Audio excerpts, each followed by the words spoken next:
السلام علیکم ناظرین، سیرت النبی سیریز کے ساتھ میں ہوں آپ کا میزبان عادل یاسین۔ آج ہم بات کریں گے سیرت النبی صلی اللہ علیہ وسلم کے موضوع پر۔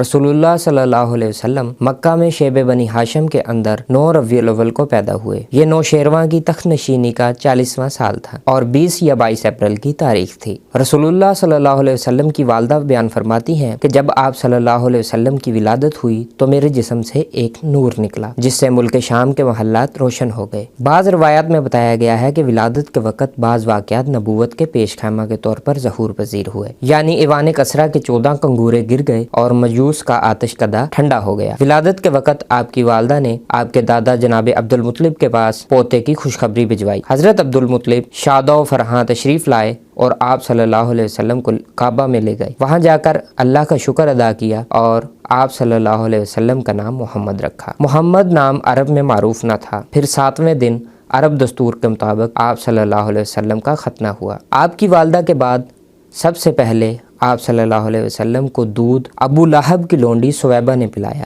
سویبہ نے اس سے پہلے آپ کے چچا حضرت حمزہ کو بھی دودھ پلایا تھا۔ عرب کے شہری باشندوں کا دستور تھا کہ وہ اپنے بچوں کو شہری امراض سے دور رکھنے کے لیے دودھ پلانے والی بدوی عورتوں کے حوالے کر دیا کرتے تھے تاکہ ان کے جسم اور اعصاب مضبوط ہوں۔ اسی دستور کے مطابق عبد المطلب نے آپ صلی اللہ علیہ وسلم کو قبیلہ بنی سعد کی ایک عورت حلیمہ سعدیہ کے حوالے کر دیا۔ حضرت حلیمہ سعدیہ کے شوہر کا نام حارث بن عبد العزیٰ تھا۔ ان کا تعلق بھی قبیلہ بنی سعد سے تھا۔